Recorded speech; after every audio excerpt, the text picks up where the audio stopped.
ลองจินตนาการดูสิว่าความกลัวไม่ได้มาเพราะผีแต่มาเพราะเราเผลอเก็บมันไว้ในกระเป๋าแบบลูกแก้ว5 ลูกที่เด็กหยิบมาเล่นกันนั่นแหละ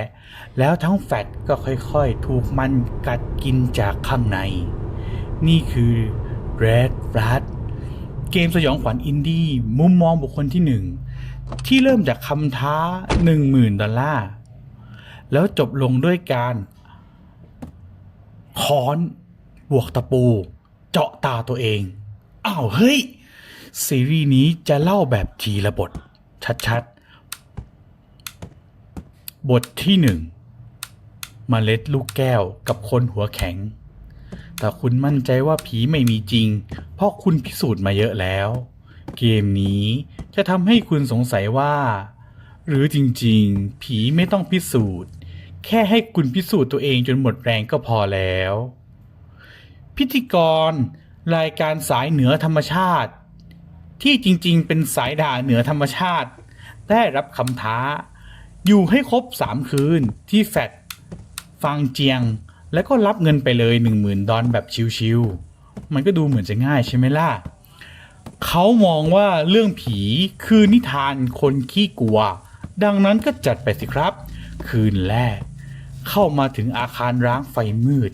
พัดลมไม่หมุนอันนี้ไม่เกี่ยวต้องหาห้องรักษาความปลอดภัยเพื่อเปิดไฟแต่ห้องล็อกโอเคไปหากุญแจเล่นไพ่นกกระจอกแบบหยอดเหรียญด้วยนะมีป้ายเตือนเรื่องกุญแจสำรองที่หายไปและเด็กๆชอบแอบเข้ามาเล่นเดินด้อมๆมุดๆมองๆจนพบกุญแจเปิดห้องรปภได้เปิดไฟหลักสำเร็จพร้อมเจอจดหมายกุญแจห้อง204อยู่ในซองไปใช้เป็นฐานได้เลยนะขึ้นไปชั้น2ห้อง204โซมเหมือนถูกทิ้งแต่ทีวียังเปิดเหมือนมีคนเพิ่งดู Netflix แล้วเน็ตก็ตัดไปแล้วเขาต้องจัดห้องเก็บขยะกวาดจากใยแมงมุมทำความสะอาดคืนแรกฟรีบริการทำห้องพอจัดการเสร็จก็พบกับเบาะแสหนังสือพิมพ์ที่ฉีกขาดวันที่20 มิยอ2544รายงานเกี่ยวกับชายคนหนึ่งที่หายตัวไปในคืนที่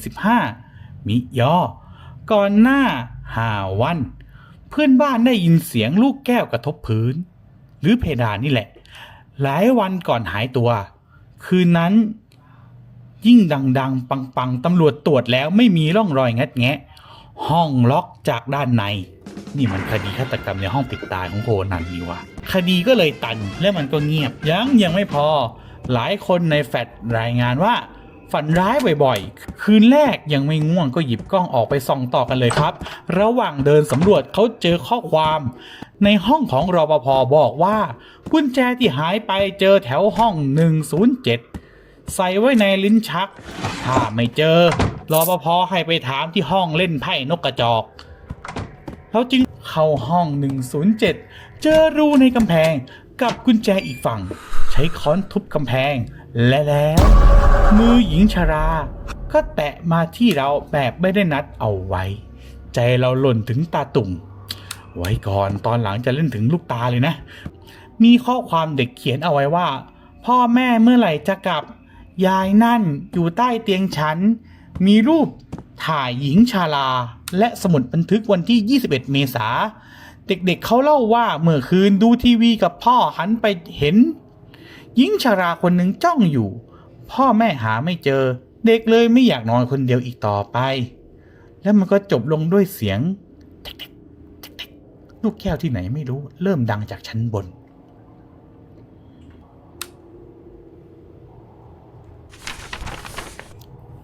บทที่2ฝันวนลูบิกและแบตกล้องที่หมดพร้อมสติเคยฝันว่าตัวเองเดินในทางเดินซ้ำๆไหมพอตกใจตื่นขึ้นมาไฟก็ดับแบตก็หมดผีแม่งรอช่วงเราโลแบตเตอรี่พอดีหลังกลับมาห้อง204เขาพยายามพักแต่เสียงลูกแก้วดังขึ้นจากชั้นบนเดินเลื่อนไปจากชั้น3ขึ้นไปชั้น4 จังหวะนั้นระหว่างกำลังเหนื่อยๆก็เผลอหลับไปและแล้วฝันร้ายก็เริ่มขึ้นทางเดินบิดเบี้ยวไม่มีที่สิ้นสุดประตูวนซ้ำเสียงฝีเท้าเปล่าๆไล่หลังลูกแก้วกระจัดกระจายแทบจะสะดุดทุกก้าวเขาสะดุ้งตื่นเหงื่อแตกพลาดแต่เพิ่งตื่นก็มีเรื่องบางอย่างที่ทำให้เขาตกใจนั่นก็คือจานตกทีวีเปิดเองแล้วไฟดับต้องไปเปิดไฟที่ห้องรปภ.อีกคนหนึ่งแต่อุปสรรคในครั้งนี้คือแบตกล้องก็หมดไปด้วยต้องกลับไปชาร์จก่อนระหว่างชาร์จเสียงลูกแก้วก็ยังไม่หยุดหลายคนคงกด Alternate F4 แต่เกมนี้ให้ตัวเลือกคือหนีออกไปก็ได้นะก็จะเป็นฉากจบไอคนขี้ขลาดถ้าเลือกหนีเราก็จะขึ้นรถแล้วก็หญิงชราก็จะขึ้นรถด้วยแล้วเราก็ชนแล้วก็จุดนั่นแหละเละจบสั้นๆเลยสำหรับคนปอดแหกแต่ถ้าเราคือสายฮาร์ดคอร์ไม่เอาอินดิ้งขี้ขลาดเราไม่หนีไม่หนีไม่จ่ายกลับไปเปิดไฟแล้วสืบสารต่อแล้วก็จะเจอสมุดบันทึกของผู้อาศัยบอกถึงคุณหวังห้อง305ที่เห็นหญิงชราสวมชุดแดงไม่ใช่คุณยายสปีดนะแต่คนเขียนไม่เห็นเลยคิดว่าเธอบ้าแต่เขาก็มีฝันร้ายเหมือนกันนะมีนักข่าวมาพยายามอธิบายเสียงแปลกๆแบบวิทยาศาสตร์ขั้นฟิสิกส์ทำให้ใจของเขาชื้นขึ้นชั่วคราวเพราะสมองของเราชอบคำอธิบายแบบretro ช่วยลดความกลัวได้ชั่วคราวประตูห้อง305นั้นติดเอาอีกแล้วแต่มีรูในห้องน้ำข้างๆให้สอดกล้องเข้าไปถ่ายโปรดจำไว้ว่าความอยากรู้อยากเห็นคือดาบ2 คน2 คมกล้องหลุดไปในห้องแล้วนั่นไงว่าแล้วไม้ที่ขวางประตูก็ดันหายอะไรจะเป็นใจงั้นก็เข้าซะเลยข้างในมีบันทึกเพิ่มเติมทุกคนคิดว่าฉันบ้าแต่ฉันมั่นใจว่าฉันปกติมันต้องเป็นหญิงชรานั่นแหละเธอเอาทุกคนไปตั้งแต่ฉันเจอลูกแก้วในทางเดินฉันก็รู้สึกถูกจ้องทุกคืนมีภาพถ่ายหญิงชราที่กำลังมองเด็กๆเล่นลูกแก้วเธอดูรักเด็กนะหรือรักจิตเด็กกันแน่เราพบกุญแจอีกดอกของที่นี่หาง่ายเกิดแต่ประตูก็ออกยากเกิดประตูที่เข้าใช้ไม่ได้ต้องหาทางออกอีกทางเจอหม้อต้มมีของอยู่ด้วยเปิดประตูอีกได้ก็หนีออกได้ไฟติดใจยังดับเสียงลูกแก้วยังดังขึ้นชัดขึ้นอีกคุณพร้อมเผชิญหน้าครั้งสุดท้ายแล้วหรือยังบทที่3บทสุดท้ายผ่าตัดตาปิดผีหรือปิดสติเราเองเมื่อผีอยู่ในตู้เสื้อผ้าและตู้เสื้อผ้าอยู่ในห้องของเราแล้วห้องของเราก็อยู่ในหัวของเราอีกทีหนึ่งจะหนีไปไหนกันล่ะทีนี้อาจเหลือลอกอยู่แค่ทางเดียวนั่นก็คือปิดตาแล้วไปต่อถ้าเหมือนไม่มีอะไรเกิดขึ้นใช่ไหมล่ะกลับไปที่ห้อง204อีกครั้งอีกคราเพื่อหาที่พักแต่คราวนี้เธอไม่รอแล้วนะกล้องที่ตั้งเอาไว้ถูกกระแทกตกพื้นเรารีบเปิดดูเห็นหญิงชรานั่งอยู่ในตู้เสื้อผ้าสิ่งแปลกประหลาดเริ่มโผล่ก้อนเนื้อบิดเบี้ยวติดหางแฟตทั้งหลังไม่เหมือนเดิมทางเดินเอียงกระเทเร่คดโค้งเราถูกไล่ล่าโดยสัตว์ประหลาดตาบอดหญิงชราล่างแปลงเห็นชินกันแล้วต้องกลั้นหายใจนี่มันหนังจีนนี่ว่าซ่อนหลังของซ่อนในตู้ก็มีเธออีกด้วยนะลำบากดีจริงๆชีวิตพังเราพบร่างคนอื่นที่ถูกกลืนกินเป็นส่วนหนึ่งของอาคารทั้งท่อทั้งผนังเหมือน Silent Hill เวอร์ชันจีนหนีเห่าแต่คงไม่ใช่ Silent Hill จริงเพราะเดี๋ยวมันจะโดนลิขสิทธิ์เราคงต้องแกะปริศนาเปิดวิทยุให้เธอสนใจเสียงออกตามหาเสียงแทงเราหากันไกรเพื่อตัดด้ายแดงที่ผูกสิ่งกีดขวางเอาไว้ด้ายแดงนี้ไม่ใช่ด้ายผู้แท้แบบโรแมนต์นะแต่มันคือด้ายคำสาปจนพบกับกุญแจสุดท้ายเปิดทางสู่ตู้เสื้อผ้าอีกต่างโลกกระดาษใบหนึ่งเขียนไว้ว่าตอนนี้ฉันรู้แล้วคนหายไปไหนเข้าไปในตู้เสื้อผ้า รือทะลุผ่านมันเข้าสู่โลกสัตว์ประหลาดบันทึกอีกฉบับชี้ว่าทุกคนที่เคยสัมผัสลูกแก้วและมีอาการหลอนร่วมกันได้ยินเสียงรู้สึกถูกจ้องฝันร้ายเริ่มเห็นหญิงชารายายสปีดและยิ่งจ้องก็ยิ่งใกล้วิธีเดียวที่จะชำระล้างก็คือการผ่าตัดเจาะตาสมองอาการนี้อย่าล็อกในแบบนะครับอันตรายมากโอเคงั้นคองบวกตาปูเขาตัดสินใจผ่าตัดตัวเองแบบบ้านๆแบบโหดๆเจาะเข้าไปเพื่อตัดการรับรู้หยุดการเห็นที่เรียกผีเข้ามาเมื่อตื่นอีกทีหนึ่งเขาออกจากอาคารได้ขับรถไปโรงพยาบาลหมอบอกแค่เป็นไข้หวัดธรรมดาไข้หวัดเนี่ยนะแพทย์สายวิศกรนำหนึ่งผีติด-0เลยแต่เขายังรู้สึกว่ามีอะไรบางอย่างทุกครั้งที่เขาพยายามนึกถึงมันจะปวดหัวแป๊บๆกลัวโดยไร้เหตุผลสมองคงกดทับความทรงจำเอาไว้เขาทำลายเมมโมรี่การ์ดของกล้องคืนเงินมัดจำให้แฟนรายการแล้วประกาศไม่กลับไปที่นั่นอีกจบไม่หรอกเขากลับมาที่ห้องตัวเองเปิดไฟแล้วก็ปิดไฟแบบเงียบๆแล้วเธอก็อยู่ใต้เตียงใช่คุณยายยังตามติดอีกนิดนึงแล้วกันนะไหนๆก็อ่านมาถึงตรงนี้แล้วเราก็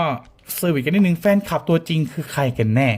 หลังจาก3 EP ก่อนหน้านี้เราก็เห็นแต่หญิงชาราไล่บี้พิธีกรแต่ก็มีอีกเงาหนึ่งที่ไม่เคยปรากฏตัวแฟนรายการหรือเปล่าหรือผู้จ้างวัน$10,000ใครนะจ้างทำไมจ้างไปเพื่ออะไรหรือมันคือบอสลับทฤษฎีที่1ก็คือผู้รอดคนก่อนคือหนึ่งในเหยื่อที่เคยเล่นลูกแก้วแล้วหนีรอดแต่โดนทารุมาส่งพิธีกรมายืนยันว่ากูไม่ได้บ้าถ้าพิธีกรตายเท่ากับแก้แค้นผีแทนถ้ารอดเท่ากับพยานยืนยันทฤษฎีที่2ก็คือคนทำคอนเทนต์แฟนๆเป็นครีเอเตอร์เล็กๆแล้วก็อยากไวรัลวางกับดักให้พิธีกรดังตายคาคอนเทนต์ฟิลแบบเดสตีม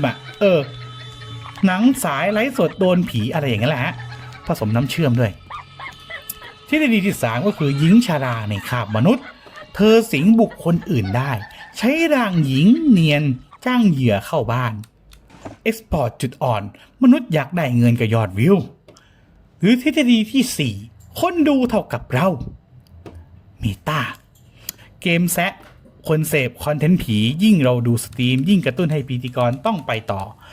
เมล็ดลูกแก้วจริงๆแล้วคือ attention ของคนดูเราเป็นแฟนๆก็ต้องคอยป้อนพลังให้กับผีเปรียบเทียบกับเกมอื่นสั้นๆเลยนะเกม PT ก็คือเดินลูปโถงบ้านใช่เดินลูปโถงบ้านเสียงหลอนซ้ำๆผีผู้หญิงเมตาเกมด้วยครับก็คือจุดต่างชัดๆก็คือสั้นๆราว30 นาทีแล้วก็ลูปเดียวจบวิศาสตร์บ้านผีหลายฉากมันก็คือการสำรวจไขปริศนาแล้วก็ผีบีบสติทีละนิดมันก็มีหลายเควสนะฮะแล้วก็ไม่โฟกัสที่ลูกแก้วด้วยเมดิสันกล้องบนละลอยภาพถ่ายไขปริศนาแล้วก็ผีตามภาพทีม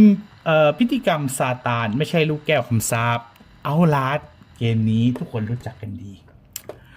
นักข่าวกล้องมืดในโรงพยาบาลบ้ามันเป็นแบบโพทากอนิสต์พิธีกรข่าวแล้วก็แบตกล้องกดดันจุดต่างก็คือเอาตัวรอดล้วนๆไม่มีสัญลักษณ์หรือเมล็ดพันธุ์อะไรสรุป Dead First เอา Walking Sim Survival เหมือนวิศาสตร์แล้วก็เมดิสันพวกกิมมิคเสียงลูกแก้วแร่เมตาแฟนคลับแบบเดสตรีมและนี่แหละครับคือไอ้เจ้าสัญลักษณ์ของความกลัวใครกันแน่คือแฟนคลับตัวจริง